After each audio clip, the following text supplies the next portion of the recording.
Welcome and good evening. Welcome to what I believe to be the first lecture on our spring docket. I'm not sure if I was supposed to show up last week to a lecture or something. I apologize to that lecturer if there was one. If not, this would be a great first one. Many of you know that this year we welcomed a new faculty member, a couple actually. Peter Osler joined us after an exhaustive search, I can tell you, because I was a part of the search committee and I was exhausted at the end of it. I can also tell you that Peter comes to us having studied quite a few things and practiced a few more. I believe he has a Bachelor of Resource Management, Natural Resources, I got it right. He then went on to pursue an MLA and MArch at Harvard. I should say U of M, your undergraduate work completed at U of M. Go Buckeyes. I'm just kidding. Boy, that is... you're mad, aren't you? That's legitimate. No. All right, you're fine. My wife's from Columbus. All right, that's right. I realize we get along because of that.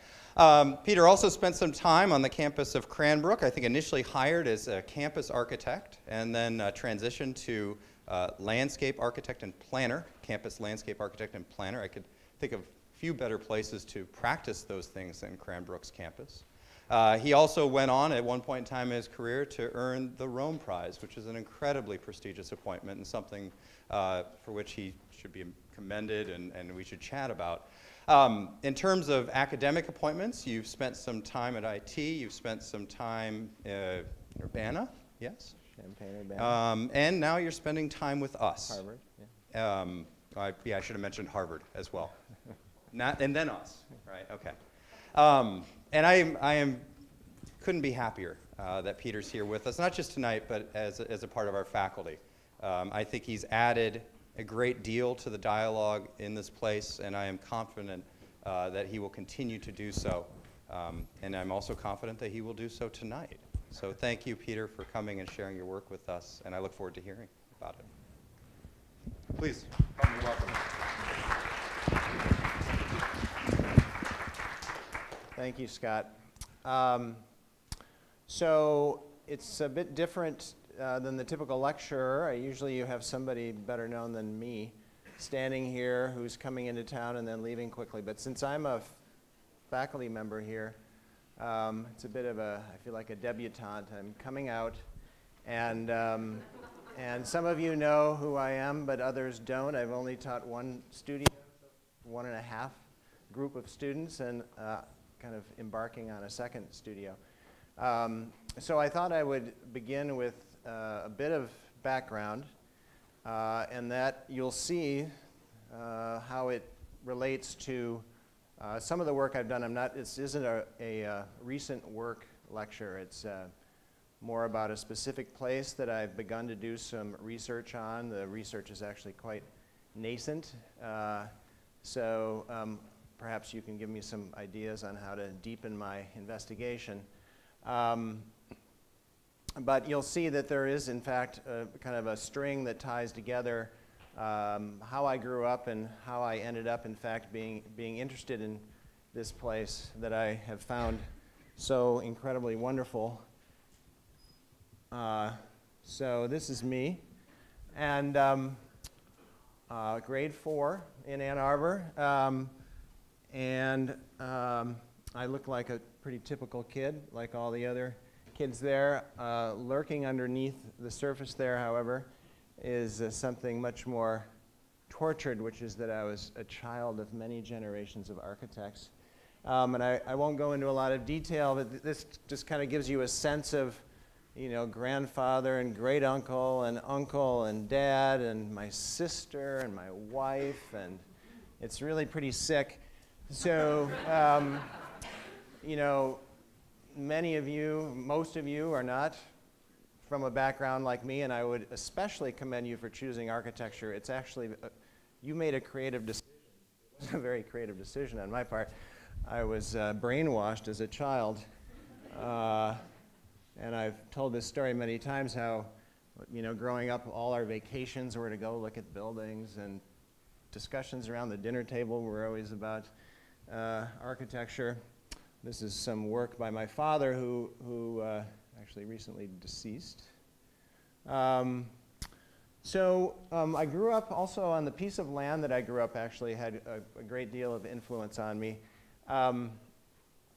This is northeast side of Ann Arbor. If you know Ann Arbor at all, this is kind of near Huron High School. That's Glacier Way going up the hill there. And this was the farm that my paternal grandfather, who was a county agricultural extension agent, a farmer, settled here and developed this land. And actually my family's been living on this land for a number of generations. And I was born, not literally in, but my first house that I lived in was the converted barn that my father and grandfather built, rehabbed. And I'm sure those of you that are of my generation or close to it would recognize some of the, accoutrement here, the George Nelson clock and the Reesum chairs and things like that. So those of you who are younger, most of you are, I'm getting to the age where people are generally younger than I am, but in any case, you might not recognize these things. This is kind of classic mid-century modern furniture and accessories, and this is kind of the world that I grew up, again, kind of immersed in. In essence, our lives were kind of, again, very much about design at all different levels and in all aspects of life. So this is the property many years later after that first image that I showed, and these circles here begin to describe kind of the evolution of the property that I grew up on. Number one is my grandparents' house, and number two was the barn that I lived my first 5 years in, and then number three is the house that my father designed that we spent most of our lives in. And then number four was a house that then we started subdividing the property and built a house that my father designed for wonderful neighbors. And then finally, kind of the big move there on the left, on the west side, is a condominium development that my father designed and developed. So you can see that this property developed from a farm into kind of a multi-residential and structural kind of piece of property. And of course it has, if you remember that first image that just had an orchard and very few trees, you can see now that it's quite different. And this was a result, for the most part, of the work of my farmer, agricultural extension agent grandfather, and my father and his brother. And so they planted little seedlings, mostly pine trees, and thousands of them literally, and it completely transformed this property. And it's kind of interesting. A personal note is that a lot of the trees were Scotch pine, and Scotch pine actually have come down with something called the nematode. The nematode kills Scotch pine, and it's decimated this forest. And as my father was coming to the end of his life, it was kind of coincident with the kind of decline of these Scotch pine, which is really kind of poetic. And in fact, what we ended up doing is for his cremains container, taking a pine tree that died, that fell over in a windstorm essentially at the same time that he died, and put his ashes in. So kind of comes full circle that something that my dad planted then was buried in. So this is a quote by a fellow named Alexander Gerard, who is really one of the great mid-century modernist designers. He was an architect, but he really made a name for himself in terms of pattern design, fabric design, furniture. If you've ever come across the Miller House in Columbus, Indiana, he was instrumental in that work. I'll read it here. Wherever we go and whatever we do, design is always with us, making itself felt in our lives. Physically, good design can go far to increase the efficiency of our actions. Spiritually, it can add much to our enjoyment of things around us. So it follows that in a very real sense, how much we know about design is a large measure of how much we get out of life. So again, this kind of sets the context for, again, my kind of that world that I was growing up in, but also the way that I've kind of pursued my professional life, getting many degrees and incurring lots of student debt, and having lots of different positions. So you can imagine how fantastic it was to have the opportunity to work at Cranbrook. And my experience so far in just my semester here has been that when you ask if people have been to Cranbrook, maybe a few people raise their hand and other people shake their head no, which is a real tragedy. You've got to go there, and you've got to go there many, many times. I mean, it is really one of the great places on earth, and it's not something that you can digest in one visit. It's a place that really needs to be kind of, your understanding of it needs to be nurtured over time and many visits. This is the kind of about 400-acre campus of Cranbrook, and it shows projects that I was involved with at one level or another while I was working there, both on staff and then after the Cranbrook Architecture office closed in private practice. And you can see I'm covering a lot of ground, and I'm covering many of the different institutions there, the Art Academy and the schools at different levels, the Institute of Science and so forth. So really kind of a pretty broad coverage at, again, different levels and different kinds of projects.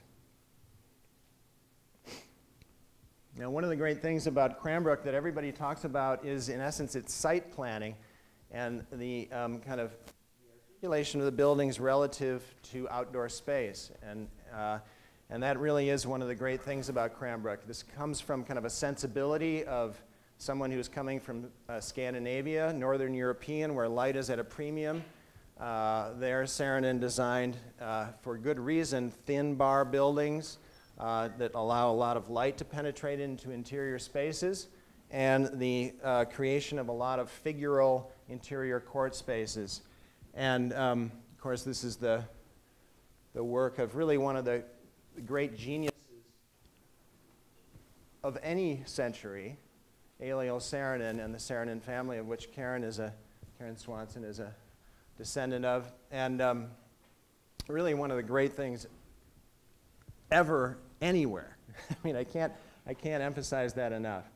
But it's very interesting, the relationship between these buildings and the landscape is of course, of its time. The nice thing about Cranbrook that also relates to what I'll be showing you is this kind of longue durée, this idea of an extended occupation, just like my family living on that piece of property, even more so here, a patron, an ongoing institution occupying one site, and it evolving very sensitively, I would say, and intelligently over time, which means that in fact it's not just replicating itself in terms of style, right? The idea of Saarinen being there over many, many decades, his approach to architecture was changing, and therefore his view of the world was changing, and therefore his architecture was changing.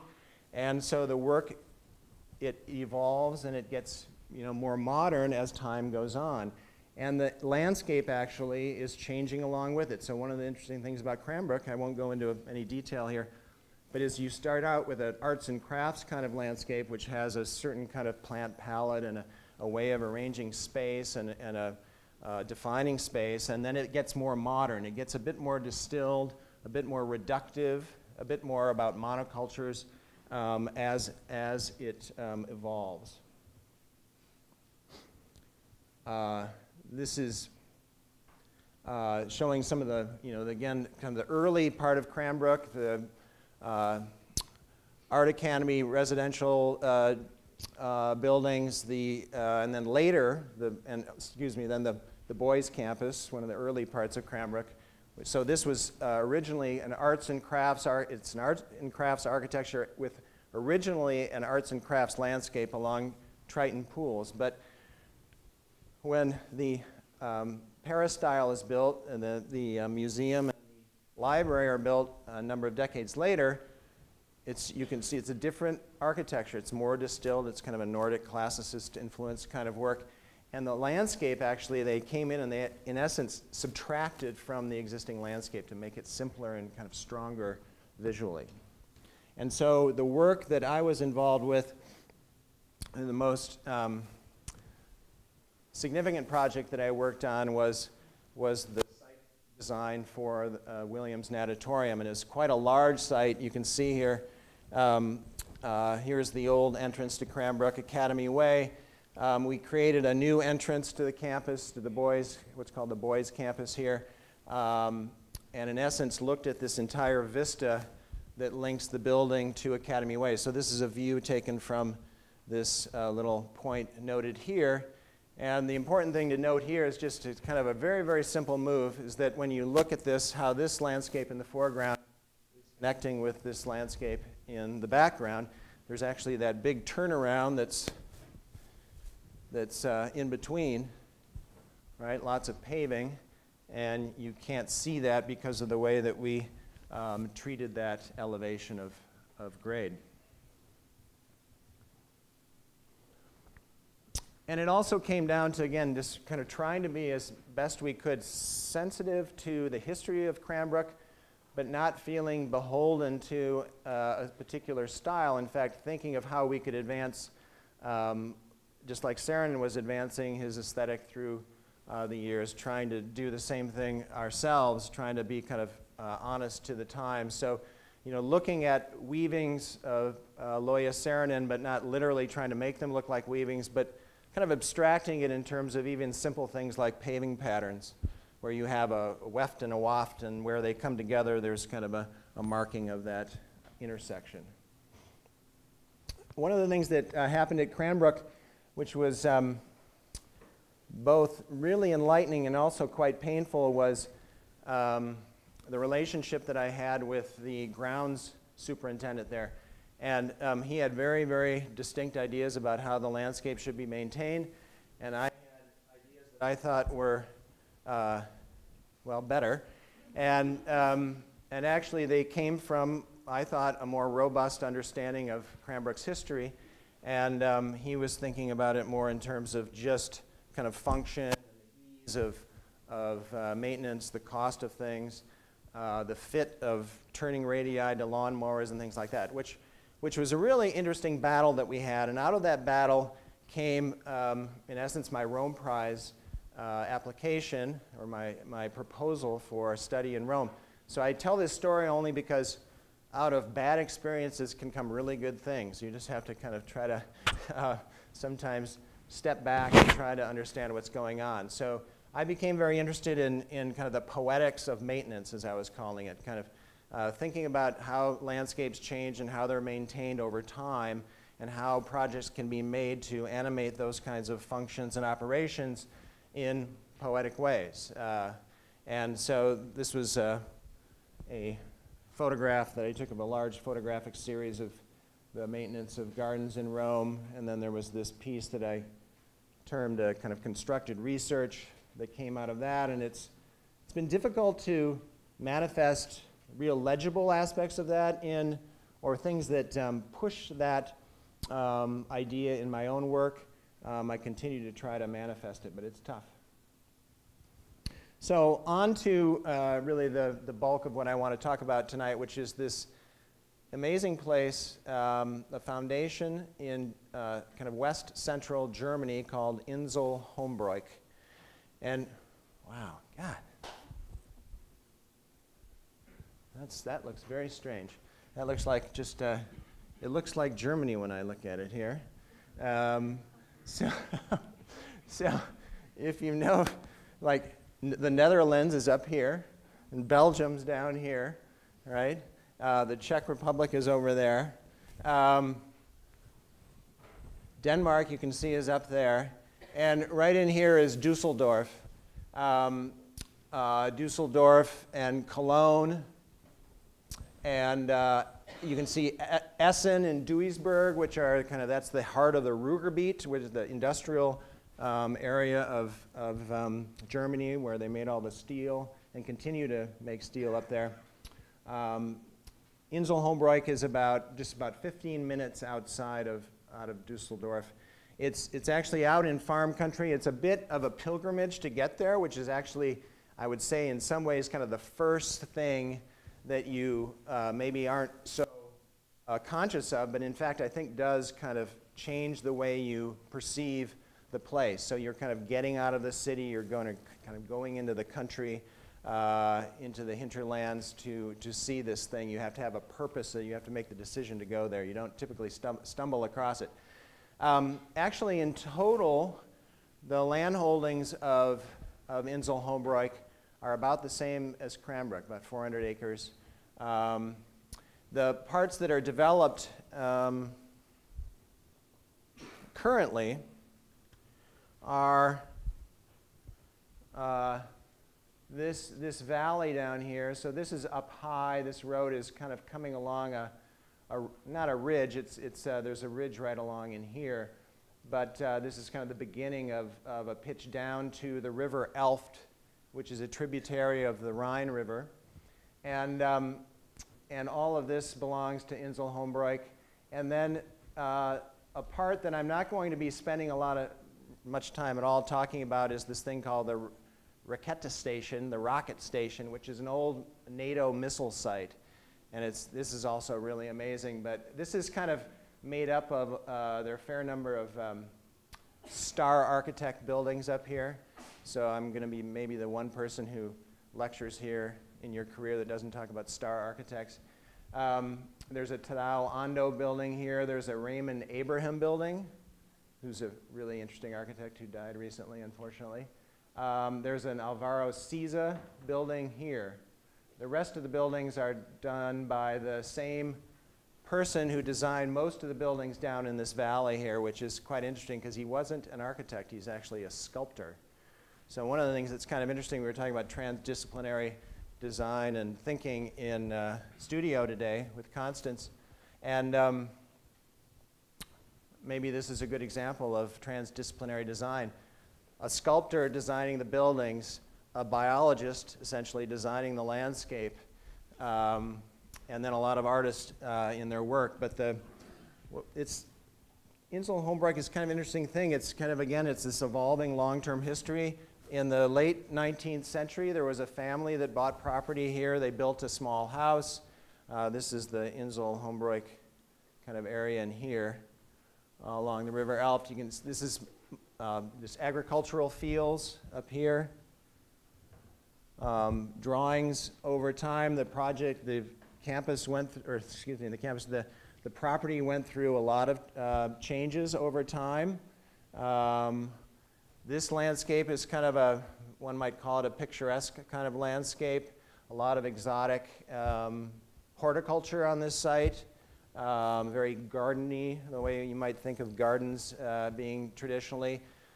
Quite a bit of earth moving. You can see here this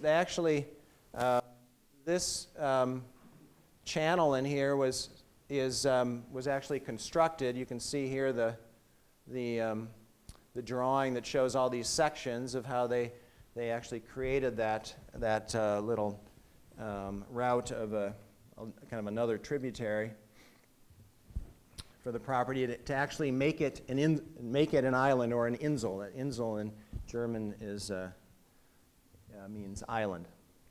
So this is the family in its early days of the property, kind of a formal garden that was built.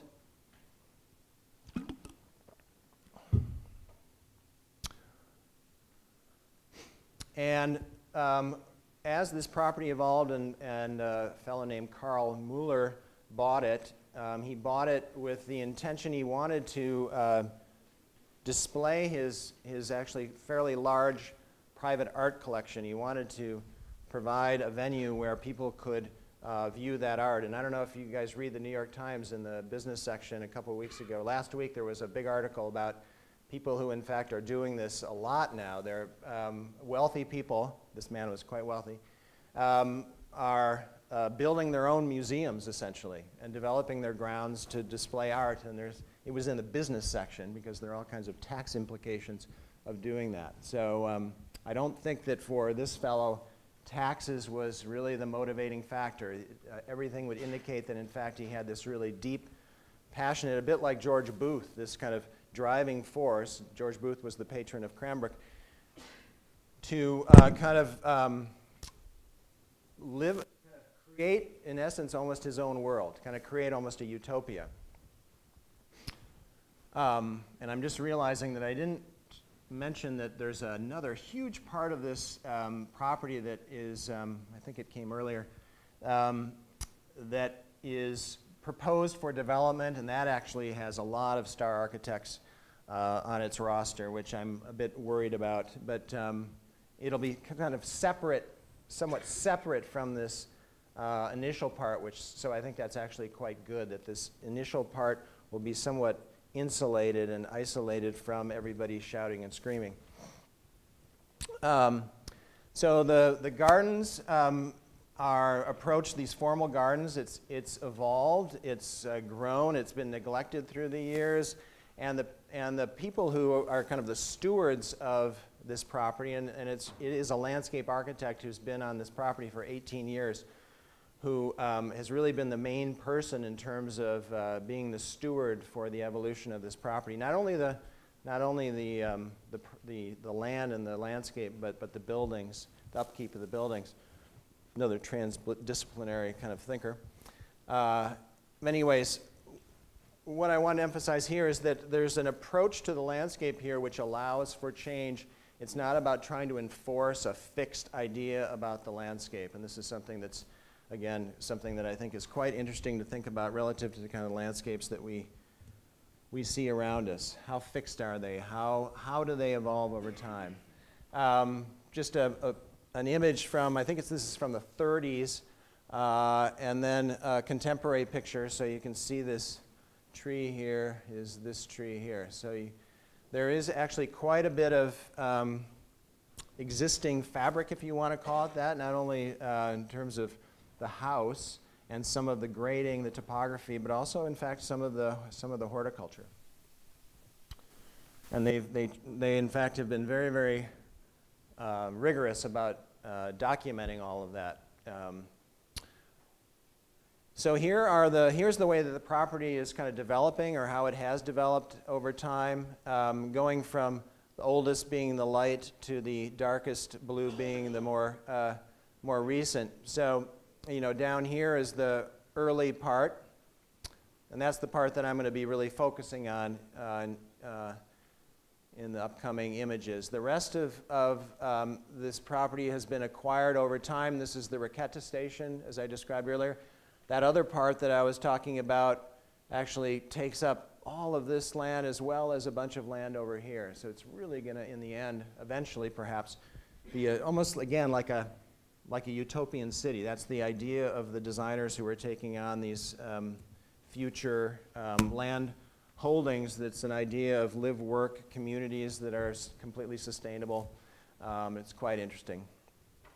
What it looks like from the air, from an aerial photograph, again, the valley that I'm going to be talking about, the Raqueta station, and they've started to string together this link here. There's a road and there's a project here done by another sculptor from, I think he's Danish, named Per Herkeby, and he is, actually he's a painter, not a sculptor, and so he's designed the buildings here, and they're amazing too. I'm not going to show those. Here's the development that I talked about earlier that I thought that I had missed. So here's the valley. The Raqueta station is here, and look at all of this. This is all new, like all of that, all of this. So pretty amazing, interesting to think about this. You can go there yourself in the future and see the new work. This is a aerial of the Raqueta station, again, the Raymond Abraham building, which is a music building. It's called a house for the musician. It's a performance as well as a residential space. This is the Ondo Museum. This is the Alvaro Siza building, a museum as well. This is, in essence, a little dorm that you can stay in, which is quite lovely. And then housing for some of the people who live here. So there's actually it's, as I said before, it's kind of it's a very interesting, it's a place that's been made out of very close relationships between the patron and these artists who he found and found close association with, kind of developed strong relations with them, and he, in essence, created a place where all these people could live. So there's an opera singer, and there's a composer, and there's a poet, and poet is drunk all the time. You see him stumbling around. It's kind of sad. And then there's a sculptor whose studio is here and has this as his yard. It's pretty amazing, a Japanese fellow. So there's a lot of, it's kind of a little community there of people that are actually living there. There's an architect's office.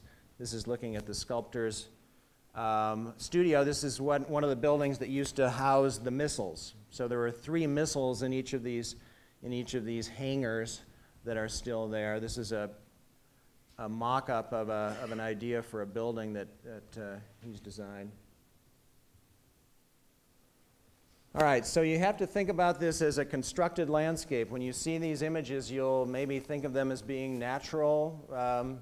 You know, that's a pretty charged word, I hope you know, and very rarely is something really natural. The only thing that's natural about most landscapes is that they've been affected by the hand of humans, right? They've been constructed in one way or another, especially these days in the Anthropocene, where we have limitless kind of influence. So this is what the landscape to the west of the valley looks like. This is the watchtower for the Requeta station that you can barely see there. This is the land in the valley being constructed where they're restoring some wetlands in here, and they actually did a lot of borings and did very, very rigorous analyses of these borings and found very distinct kind of stratigraphy in terms of the levels of development of land. They analyzed pollen to find the species that were there, and so they're operating from a really, really strong kind of scientific understanding of the site. And this is what the valley looks like now. So from this essentially to this, and this is one of the pavilions. So the site plan of this, if you think about it as a museum, a place where one goes to see art, it's a quite interesting approach, and it's really one of the first approaches. I mean, one could think of the Venice Biennale grounds or the Louisiana Museum, if you know that building in Denmark, which kind of weaves through the landscape.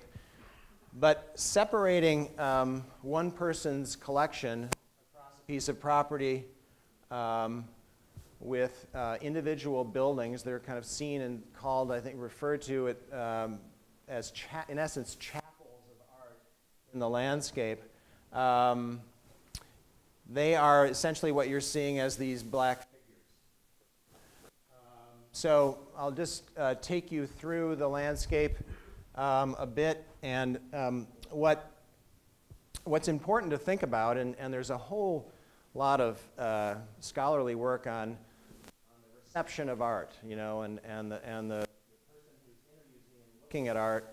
It used to be about just the museums and the art itself. The viewer wasn't so much an issue. Now, in fact, that's the weighting of interest and emphasis has actually changed quite a bit. So this is very much kind of tied into that. I'm not a scholar in that area, but it definitely really affects, and I hope I can insert a bit of sensibility of what I have kind of grown to appreciate at this place through the 4 times that I've been there, is how much a difference that makes, and how that really does create this very charged relationship between not just the architecture and the landscape, but the architecture and the art and the landscape. So and the landscape and the architecture. So everything is kind of working in concert in a very, very interesting way. It's very, I know I won't be completely successful. I think it's one of these things that you have to go to for sure to fully understand. I can't do it in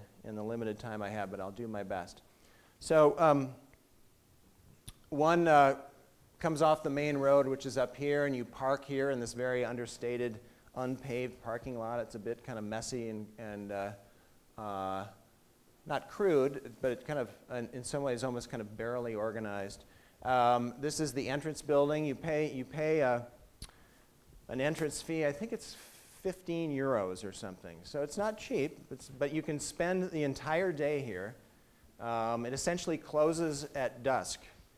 And another thing that's really amazing about this is that all the little things that fall into place that make this an unusual experience. I mentioned the kind of location of the buildings away from one another. Another thing is that in fact you can just wander all day, and you can go in and spend your entire day in one building in front of one piece. No one's going to tell you to go. You know, this has been compared to Marfa. You may have heard of Marfa in Texas. At Marfa, you have to take a tour, and there's a tour guide, and although the tours are kind of slow, you can't stay there. You have to, you're a head of cattle, and you have to kind of you're ushered around. And here, there's no security in these buildings. There's nobody saying, don't touch that. There's no one saying, don't take photographs. There's no didactic labeling of the work with any explanation. There's no big sign saying this is such and such an artist and what his or her work's about. It's all super personal in that regard. The buildings don't have any artificial light in them, so that's why it closes at dusk, because the buildings get dark. And so sometimes if it's a cloudy day, the buildings are, you know, a little bit dark. If it's bright, the work's brighter. It's really fantastic. Really fantastic. Also wanted to mention one of the other things that's pretty neat about this site plan is that note how the pavilions are kind of around the outside of the property. Okay, boom, boom, boom, up here, right? The heart of the property here with all these wetlands, a lot of that is land that you don't go into. There aren't paths that go in there. You're essentially not allowed. I've never seen it. They just have these little strings, kind of primitive little boundaries. There aren't any signs or anything. But I've never seen anybody in the 4 times that I've been there violating that. Again, there aren't police going around and tell you to stay off of things. It seems to be something that's understood. But in any case, so the idea of leaving the center of the site open, right? Not putting the building in the center of the site, putting the buildings around the outside and creating a space, in essence, where people don't go. I mean, you know, how does that affect the meaning of a place? Well, one thing it does is it certainly allows you these very long views across the site through an uninhabited and uninhibited space, in essence, all right? So you're always looking kind of across the landscape, not looking through people or through a building. This is so washed out, it's really crazy. Terrible.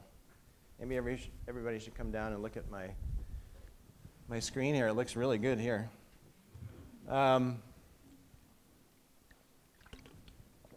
So if you can see this at all, you can start to see the character of the architecture. Super, super simple, kind of primal forms of buildings. Very, very simple. Based on strict geometry, based on a 1 meter by 1 meter grid. And the landscape, God, this is so depressing. What you should be able to see is actually there's they've actually taken the landscape and developed different kind of precincts, large precincts, which in fact are based on the history of the site. So this kind of area downtown in here is where the old house. This is the old house that you saw in that old photograph, and so this property has kind of a distinct character in terms of its topography and the horticulture there. And then there's the meadow, the kind of low wetland meadow in here. There's another meadow up here that's up on a hill. Okay, so that's another area. There are 4 distinct areas, and then this over here is kind of the wooded area, and I'll talk about that in a bit. So there is a sensibility in terms of the landscape, how each one has a very, very subtle difference in terms of its plant material. at least it's some, in terms of the herbaceous, which is the non-woody stuff, not the trees and the shrubs, but you might think of them as flowers. And the grasses, this is the open meadow and the wetland in the center of the site, and that's the first pavilion, which I'll show in a bit. There is also a pretty interesting level of maintenance that is a very traditional part of European landscape maintenance, this idea of it's called pollarding, where you cut the branches way, way back. This is done for all kinds of reasons, produce firewood, make fences, all kinds of things. In this case, a lot of it has to do with views, in essence, to keep certain views open. But then in other cases, they don't pollard them every year. They may only pollard them every other year or something like that. So the level of maintenance on this landscape is super subtle, and for the most part, I guess you wouldn't call that subtle. But again, if you're in Europe, this is pretty standard. I mean, you see this all over European streets, city streets, and in gardens. But so for Americans, it may seem violent and mean to the plants, but one thing that you can begin to see, this is coming down. I think I've got a picture a little bit later of the view from the entrance, but once you pay your ticket, your admission. I should also mention that you buy your ticket and then there's a canteen on the site, and they have organic food, most of which comes from the property, and you could sit in the cafe and eat all day if you wanted. It's all free. The coffee's free. It's kind of nice. So anytime you want to take a break, you can go to the canteen and hang out. Anyways, what you can see here is barely you can start to see one of the pavilions, the first pavilion, behind these trees. So there's definitely, and this is kind of pretty standard landscape design practice, is to use vegetation to choreograph one's experience of the landscape, right? So trees in front of something that they're hiding, and then you come around a corner and it reveals itself.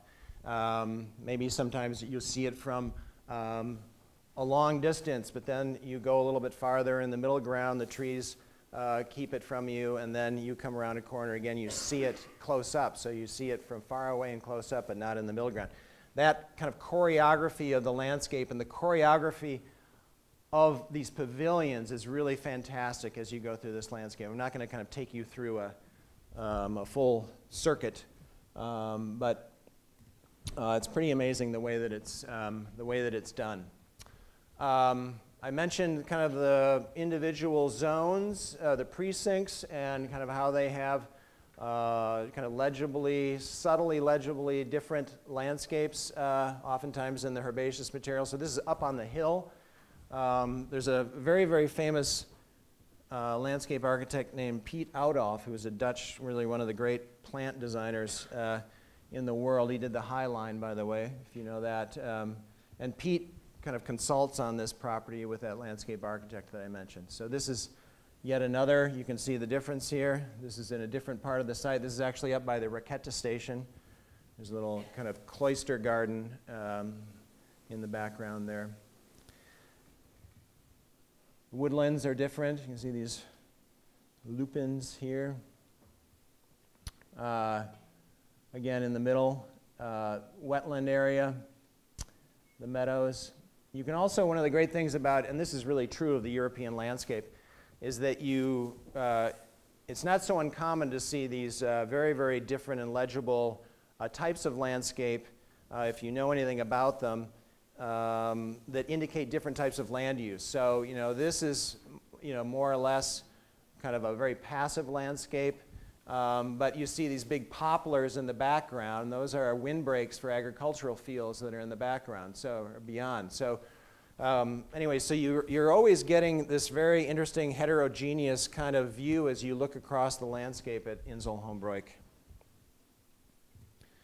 I mentioned that there's food that they serve at the canteen. It's actually a working landscape, so there are some orchards. Courtyards. This is a plant called allium. It's in the onion family. An oak that's in the courtyard. This is the that little kind of dorm that I mentioned earlier. It's in the courtyard of that dorm. And so those are kind of surfaces. And actually, if you think about the color and texture of those meadows, I want you to kind of try to keep those in your mind, because later on we'll be looking at some of the art that's inside the buildings. And I think you'll see, not a mimicking at all, but I think you'll see kind of an affinity of sensibility about some of the art and some of the approaches to the landscape. So I have never read this, but, and I haven't heard it discussed this way, but I think that it's, those meadows are a bit like canvases. They're a bit like canvases that can be painted upon. So there's a certain affinity there between the art and the landscape, for sure. Again, sometimes a somewhat passive approach to the landscape. Here's a tree that's getting overtaken by ivy. You know, a lot of people would think that was bad for the tree, and they'd take that out. They let it happen. They let it happen. I mean, it's kind of cool, isn't it? I mean, it's kind of a furry tree. In essence, it's talking about a certain ecology, the way seeds move around either by wind or by animals. And so they allow that to happen, and they're fairly delicate in that regard. The other thing, however, though, is that they're amazing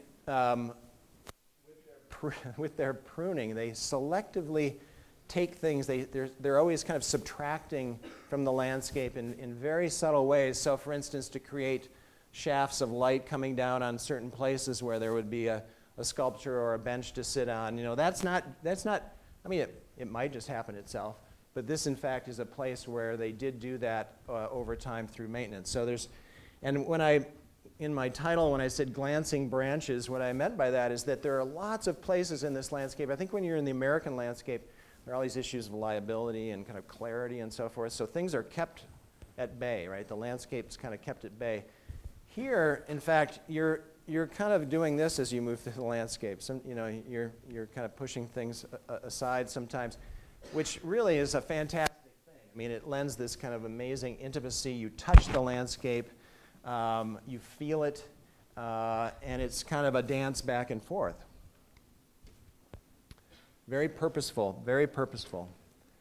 There are some monoculture forests and groves of trees that are on grids, so it's not as though the whole thing is kind of looking natural. There are these, I mentioned orchards before. There are these moments where you come to the landscape and there are in fact these very, very legible interventions, right? So again, there's a range of legibility in the landscape, not only with color, but also in terms of the way things are planted. All right, this fantastic quote by Stephen Jay Gould, there's no science without fancy and there can be no art without facts. So again, I think this is very true at Insel Holmbreuk.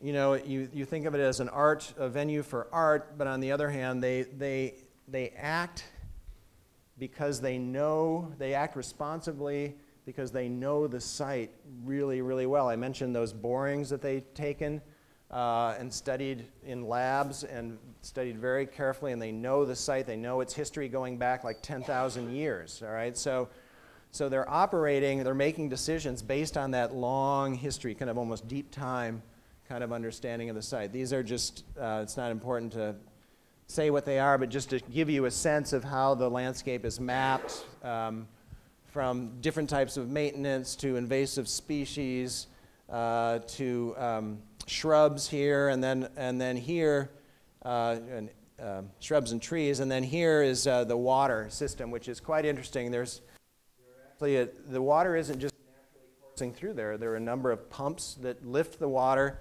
up from the river Eft and get it into the site so that it can move through the landscape. It moves very, very slowly, but if you stop and watch it, you can actually see it moving.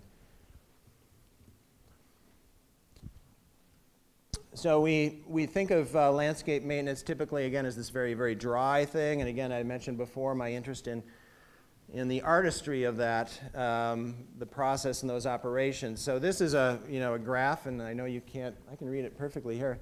But this is kind of the objectification and the quantification of how that landscape is operating. People on certain places, in certain places, at certain times, during certain times of the year, very, very specific in terms of where they are, but they're looking very carefully at the site before they act. There's also this fantastic kind of, I've mentioned a number of times, kind of looseness to the landscape, and so in a very provocative sense of what can be done with accidents and what can be done with just the natural change that happens in a landscape. So here's a set of diagrams of the idea that you start out with a grove of trees. Over time, the trees start to die. They get old and they die. And there's a path that's going through here. So what do? You start to cut trees like shown here, right? You don't take the trees away. You might think of fallen trees as being ugly or something, or how sad that a tree's fallen. Let's take away this sadness. In fact, here it's something that they try to make very legible.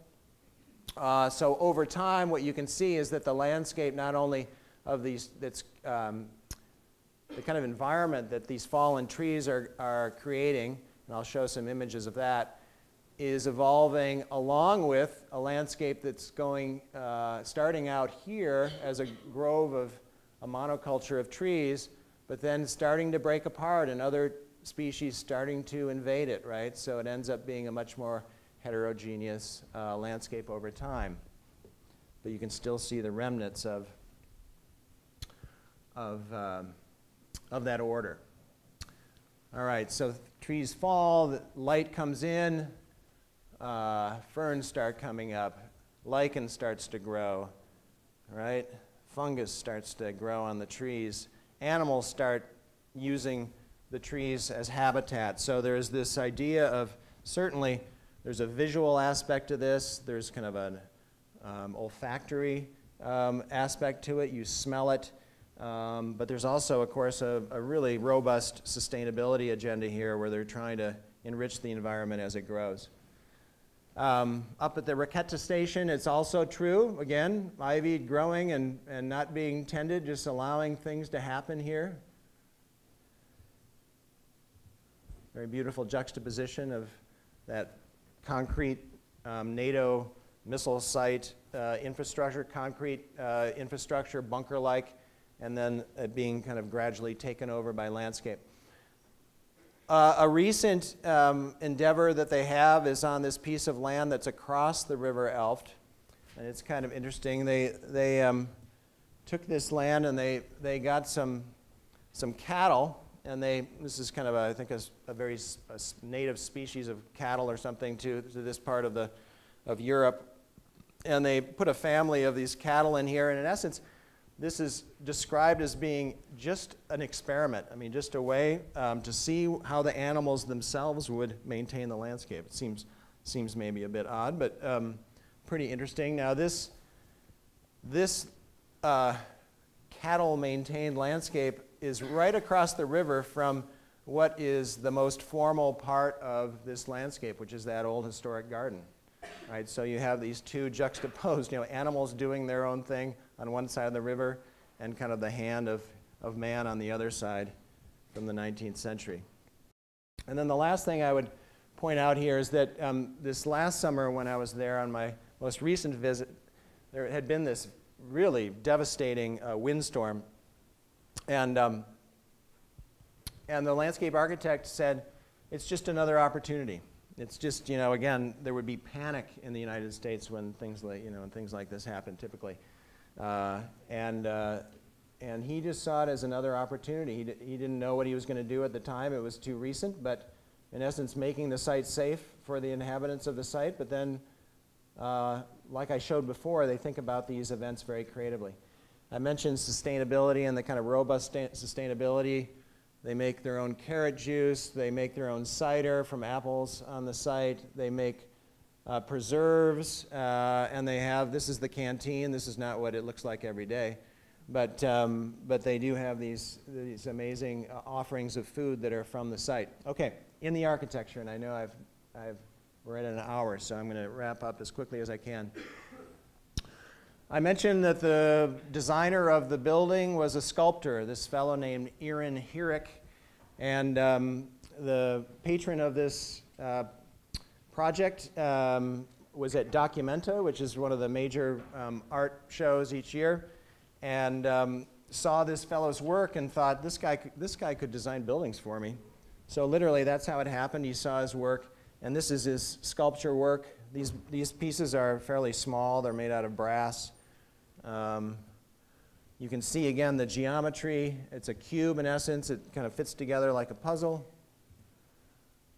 These are images of the pavilions in axonometric and plan form. Again, you can start to see the control and the simplicity of these buildings. There's one exception. I'll talk about that in a bit. The construction of these buildings is fairly, in some ways, very primitive.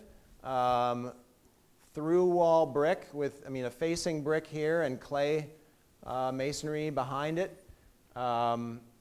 These pavers, these are actually pavers from Dutch streets that they use for the cladding of the building, and they have these gigantic joints. So it really is when you walk up to these buildings, there's a real presence to that facade. You can see the construction, concrete frame with these beams with glue lam on top, and then the glass skylights. Very, very precise. Everything's done to a very, very precise module, so you can see the relationships here of structure and flooring here. The way that the buildings sit in relation to the adjacent landscape differs. So one of the first pavilions that you come to, it's surrounded by this clipped hedge that's very, very close. It creates this very narrow corridor. Whereas others, like this one, they look as though they've just been slipped into the forest, all right? So there are a whole series of different, it's kind of similar in some ways, the way this architecture works. Most the buildings are made they're clad in this same brick. They're on that same module for the most part, but there's slight differences, and it's this kind of sameness but difference in the work that I think where a lot of the power of this place comes from. All right, so I mentioned what one sees when you come in. This is on high ground. You've bought your ticket. It's too bad this is washed out, but there are, in fact, a couple nuclear cooling towers in the distance. One could almost think of them as being like Thoreau's Iron Horse, from Walden Pond, hearing the train, like, civilization, whatever. I think it seems to me that if they didn't like those cooling towers, they could have found a way to orchestrate the entrance into this place so that you didn't see them. So it seems to me that there's like an intentional revealing of that view. And then you go down into the valley and then you're more immersed in the landscape and you don't see those cooling towers again. So I think that's pretty fantastic. But from here, you don't really see, if you look super carefully, you can start to see some of the pavilions through the landscape. But for the most part, you just see the landscape. You see the opening in the center. You see that water course going through. So you see that as kind of a destination. You see light going down through there. It's very much, that's a kind of a classic move of landscape architects. Leaving that center open to have light coming down through it. Olmsted did it. The Prairie School landscape architects in the Midwest did it. Jensen and Simons and others, who I'm sure you don't know about. But in any case, that's a kind of a typology or kind of a classic thing to do in the landscape. Okay, this is the first pavilion that you come to. All the other pavilions have art in them, but I think it's quite interesting that the first one you come to is completely empty. There are four. It's the smallest of the pavilions. Well, it's not. It's the second smallest of the pavilions. It has 4 doors.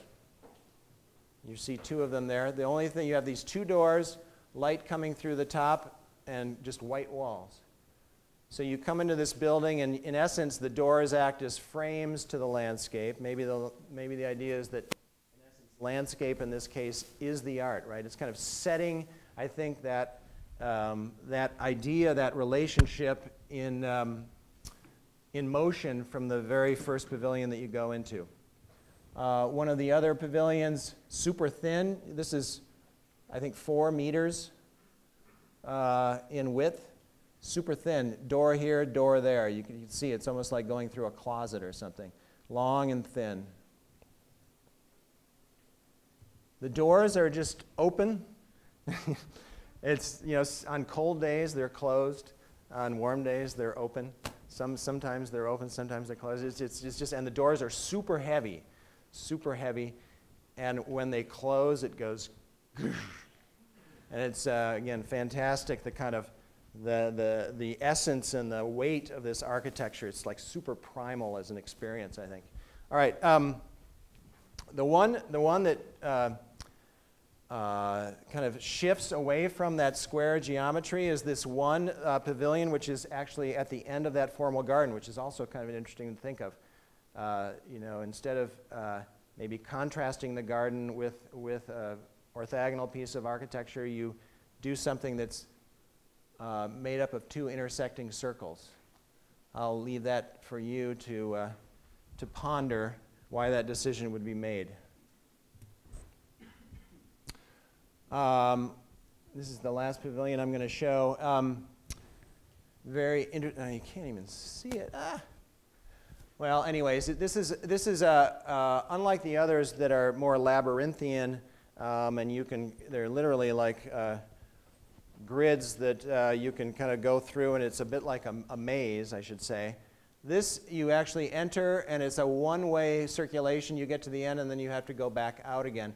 I included this just because I really wanted to make a point to the students. Like, if you did a building with elevations like that, how do you think your studio critic would react? They'd probably think, you can't be an architect. You have no imagination.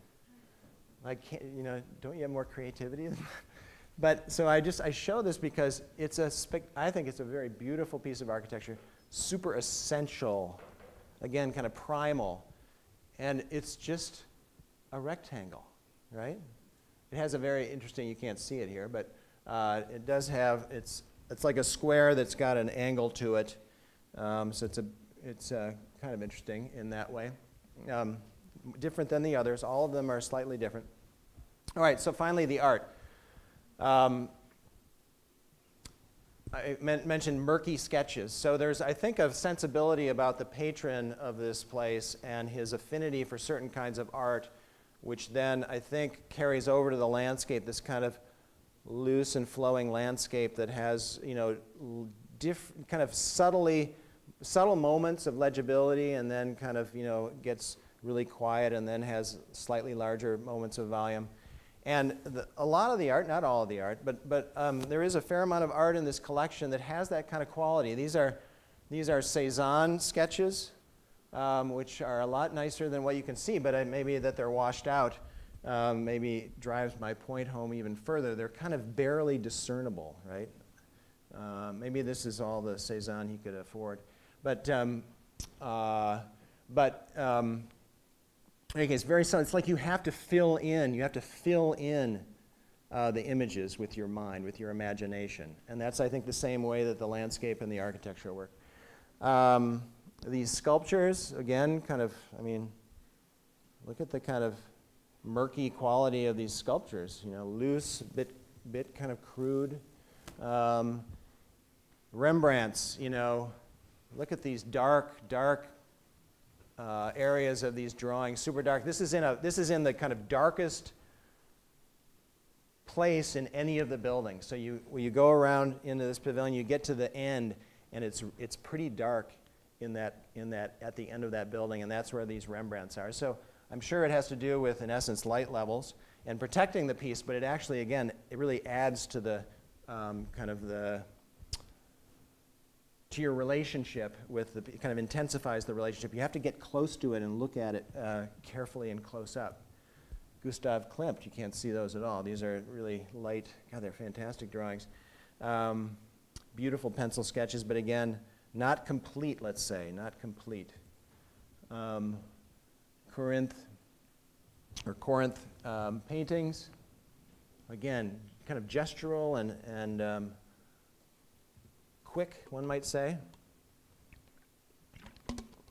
And the last image that I have of the paintings, this is a contemporary painter who actually lives on the property, Grobner. And I wanted to close with this because, again, if you think about those meadows and the colors of the meadows, these aren't mimicking the colors of the meadow. They're not like named after the meadows at all. But I do think, I'm convinced that if you look at this work, and even so more some of the other work, which isn't so bright, these are, I think, named after there's some reference to fire in these pieces. I'm sorry I don't have the titles of the paintings, but he has others that are kind of murky. They look like what a stagnant pool would look like, you know, kind of brownish green, kind of murky kind of paintings. And these are actually very soft. These are, you can begin to see they're about this thick. They're like pillows, kind of. So they're stuffed somehow. I don't know how he does it, but they're kind of stuffed. And again, so there's this kind of softness to these paintings, which I think, again, has an affinity to the landscape there.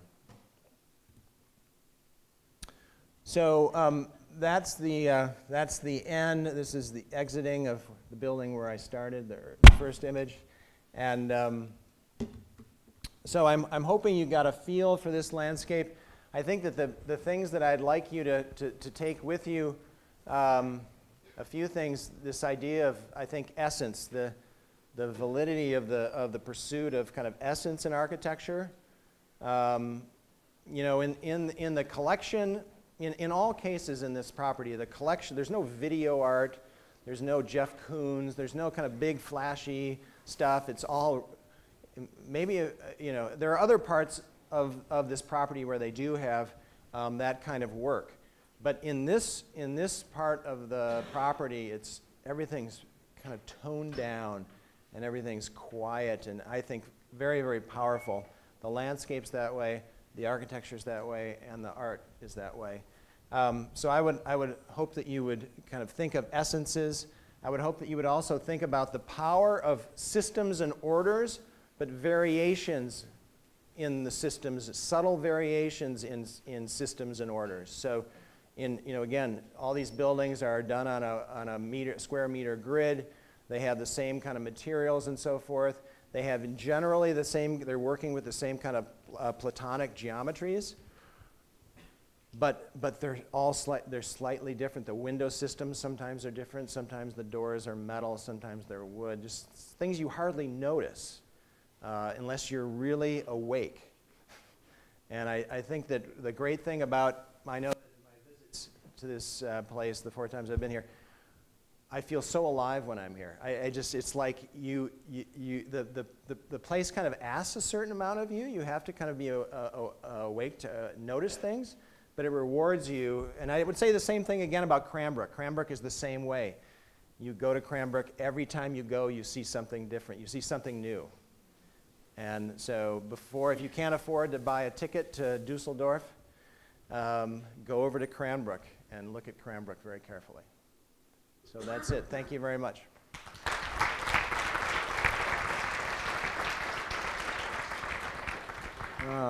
Hour and 13 minutes. I don't know if... I think there's time for a couple questions, or Yeah. just a few of the burning questions, and then we can be off to whatever it is you each do when you're not in this room. So who has the first burning question? Anyone? I have some very smart colleagues and some smart-looking students in here, I'm sure. Students should ask the first questions. Sorry, Yana. No, you just cut off one of my smart faculty. Now we're dependent on a smart student. I don't want to avoid the faculty questions because they'll be tough. No, exactly. But, that was going to be particularly loaded, I could tell. Yeah. That's a good idea. Let's make that second. Yeah. Any softball questions? Something about his shoes, perhaps. They're lovely. Actually, I have quite campers fantastic. on. Those are pretty Well, Steve's going to have a softball question here. So you addressed a number of the senses. What about sound? I don't think you talked about sound at all. Yeah. Well, I would. There's. So there's no. I mentioned there's no video art. There's no film. So in terms of the art, there's no sound coming from the art. But the buildings themselves are very hard. You know, the floors and everything, so it's pretty resonant, so the spaces are fairly brittle. So there's a fair amount of reverberation in the buildings that's created by just people shuffling around and whispering and things. Out on the site, there actually are some interesting moments. There are some like little small fountains, but they're not like at Cranbrook. They're not fountains with, you know, like this. It would be like something that's tipped and water's just pouring out of something, and but it's enough. And sometimes those are just around the corner and outside the pavilion. So I can think of one specific place where you approach the door to leave this pavilion, and you can hear the sound of gurgling water, but you can't see where it's coming from, and you can't see it until you get to, you know, all the way around to come back and see it. So, and then of course there's actually, it's a fantastic bird environment just because of the robustness of the landscape. So there are a lot of birders there, and there's a fantastic, you know, array of bird species. So there's that. Am I forgetting something? There's the paths are gravel. So when you walk, there's kind of that soft crushing sound of your feet on the gravel, which is quite lovely. Were you thinking of something else? I'd like the image of as you leave the building, there's something to anticipate. I would also say that there's an interesting quality to the place. The place it's got a lot of gravitas, right? It's like, and so people aren't in there making a lot of noise. I mean, it's a very reflective kind of place. Like people that are walking on the paths, they're kind of, you know, they're walking like this, and they're maybe having subtle conversations. It's not a boisterous place in any way. I think there's definitely a kind of an aura to the place that creates that kind of respect and kind of dignity. Yeah. I'm going to ask another question. So the first pavilion that you showed that said was empty, which is filled with either landscape or light, is that, and the four doors, is that positioned in any kind of axial direction? You know, one of the things that I'd like to do, I haven't done, is like any kind of analysis drawings of the place and kind of see if there are any of these relationships that aren't readily apparent. There is a drawing that I don't know if Raymond Abraham did it, but it takes into account that music building, and it is like, you know, crazy geometry with lots of radii and axes and things, and showing decisions that might be made in the future. But I think that's more of a speculative thing about what might happen in the future, not so much about, and it's at the Raquetta station, not down in the valley. So I haven't seen any it's a very good point in the sense that there are no design drawings or no mappings that show axes or even vistas. Like at Cranbrook, we did, one of the early things I did there was a mapping of the vistas at Cranbrook. You know, everything from really short little ones, you know, through gateways and things like through the Friendship Arch and stuff, and then, you know, from Kingswood Lake looking up to the pylon at the Institute of Science. I mean, you know, so some really long, some really short. The landscape at Insel Holmberg is much more fluid. Yeah, it's not tied together like that. I have a student question. Can I ask a student question? I'll be honorary student for like 5 seconds, all right? If I was a student, I'd be sitting here saying, okay, you've mentioned a number of things about slowness, right? A slow pace, a decades-old march towards what Cranbrook is today, and that'll continue for quite some time. And the pace here, the appreciation of a crunching of a stone under a foot, right? Those are slow things. You also mentioned that these elevations, they're beautiful, and said offhanded that, you know, I as a student would be shot if I produced such elevations and probably, you know, summarily drubbed right out of school, right? Because there's not enough action. And while you were saying these things, as a student, I received no fewer than 10 texts from 5 different people and 3 notifications about my Facebook and a couple more about Twitter, and asking me different things, right? And then I look around, and half my colleagues had to leave before we could even have a proper conversation about this lecture, right? And so I guess I would ask, as me as a student, how can I cultivate this slowness and this immersion when it seems that everything around me is conspiring against that? Wow, you can hear a pin drop now. I'm sorry. I'll go be chair again. Someone else be a I think there are a couple things there. I would answer that maybe two ways. One is that some people really thrive in that kind of environment, and I'm not that kind of person. I'm going to someday probably drop dead of a heart attack because of just the stress that's built up through the years. But I think some people really thrive in that kind of a life. So I'm willing to go with that. I do see. I have a bias towards slowness, gosh, part of it is just discipline. The discipline of courage, or it's too strong a word, to turn off your phone or whatever. Literally just to turn off your phone. When I turned off my phone for this lecture, I knew, completely rational, that I should turn off my phone, right? But there was a little something inside me that said, I'm turning off my phone. What happens if something happens? So I think that's so embedded in all of us, and I think that it would be really fantastic. I think you would make yourself unique in the world if among your generation, if you could actually cultivate slowness in your life, for sure. You can only, it's been like driving on a road. If you're driving at 90 miles per hour, the road has to be straighter. It can't have as much topography to it, right? Things have to flatten out. And I would say that a life at high speed is a kind of a flattened out life in certain ways. Whereas a life that's slower, maybe that's too hokey of an analogy, but I think it's like when you're on a footpath, the footpath can do all kinds of things, right? And you notice things because you're moving at slow things. Does that answer the? It does indeed. Thank you. Thank you again for lecturing. Oh, you have another, Claire? I was just going to say, perhaps go back to your transdisciplinary comment at the beginning, that slowness is something we might be able to learn as architects from landscape. Yeah. Because when you plant something, you're looking 10, 20, 50 years down the road. It's not instant gratification. Yeah. I was trained when I went to school, I was trained by a very notable landscape architect named Pete Walker, who was all about legibility. And when we were in school, everything was about landscape as object. And making things, because in some ways it was about architects get to do things that everybody notices, right? And landscape architects are doing soft things all the time, and it's like nobody notices our work. And so and he's still about it. And he's fantastic at it. He's, incredible. I would say that I still tend toward landscapes that are very legible and tend to be have edges to them. But I would say that this landscape was revelatory to me.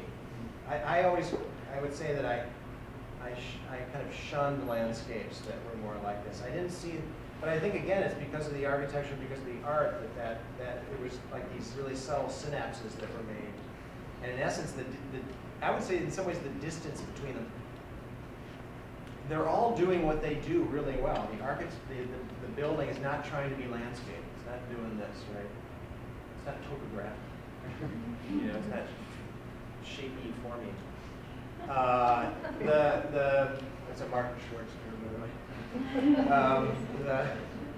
The landscape isn't trying to be architectural, and the art is doing its own thing. So I think that the great thing there is that again, it's more about a sensibility, not like a mimicry of one to the other. Cranbrook is a bit more of, it's about extending axes and extending the architecture out, right?